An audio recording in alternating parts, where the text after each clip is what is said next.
Hello and welcome back to cheerbow.com. We are still in the process of straightening bowstave 734. And just review quickly here. It's in the bow vise. I have heated it up quite reasonably so. Bucked against this 2x4. And I added a block in here for further compression. But what I'm going to do now is I'm going to go ahead and we're going to see it's been sitting here for probably in this condition after the final heating and compression of it. I don't expect it to stay 100% flat, just simply because it has such a nature that it's going to return a certain percentage at least. So I'm going to have to deal with that condition depending upon its level.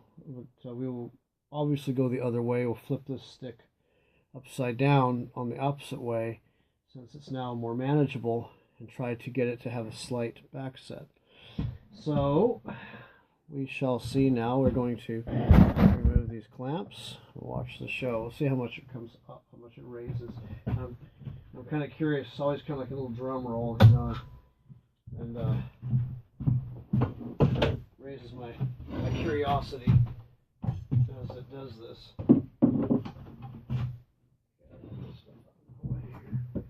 Okay, now let us begin the show here. Now I didn't go overboard heating this simply because I don't want to strain the cellulose fibers in this wood to a point where it's really brittle. And oak is one of those things you definitely don't want to do that with in the extreme.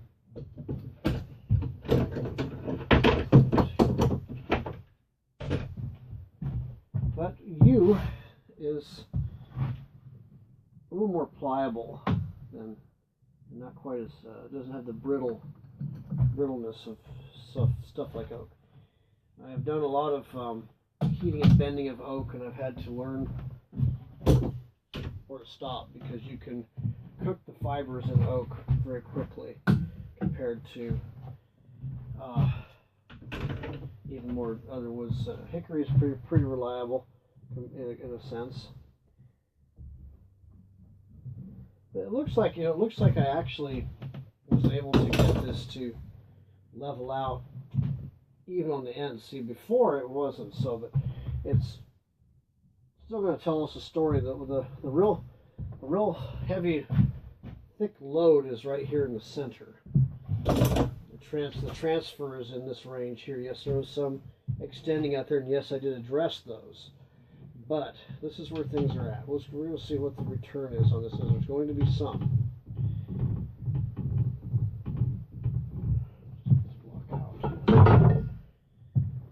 And there is, yes, a moderate return, but it has reduced quite a bit. And I expected this. Yeah, so it's nowhere near as full as it was before. Let's take a look at it now. Yeah, because before I could not get it to go in there like this. So it's reduced a couple of inches. So I'm going to repeat this. I'm going to actually get it hot again, and I'm going to do this all over. We're going to bring this down.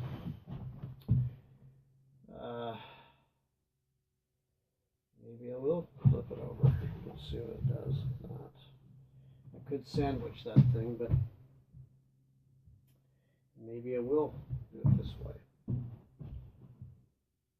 Take it limb by limb. That is an option. Because let's take a look and see how this pins and bends.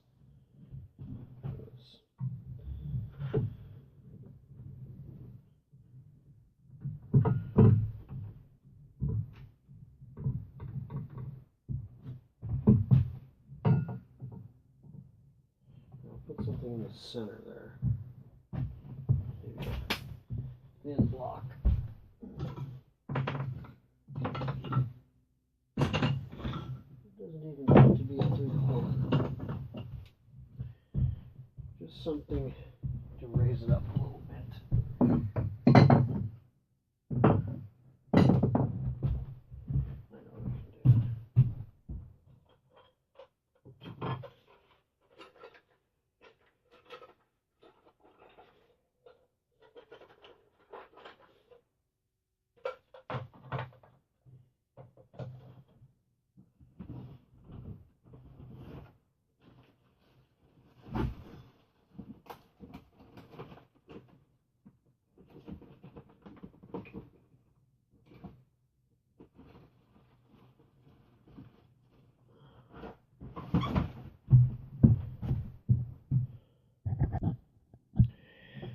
Okay, what we're going to do here now is, as you can see, I have this stave kind of launched off like that. I have it pinned at this end. What I'm going to do is I'm going to heat this limb so it starts to collapse down into this position.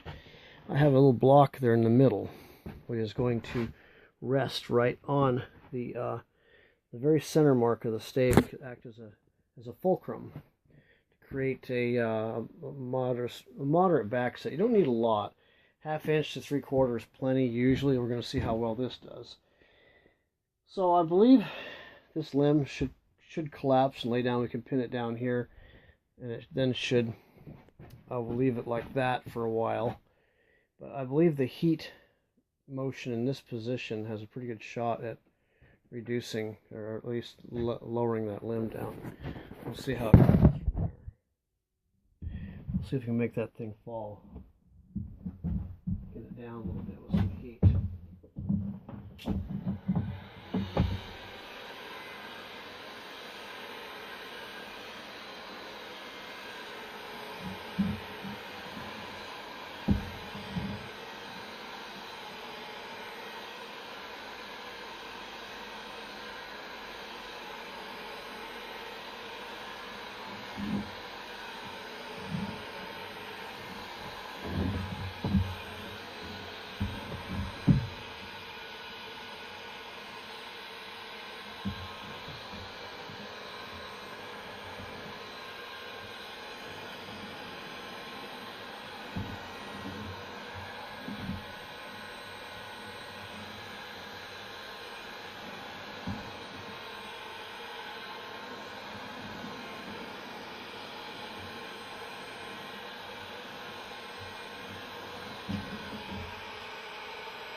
We should see this begin to slowly kind of relax in this area here.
I'm going to continue this a little longer, try to get this area to relax down more, and when we come back, hopefully I have this thing laying down.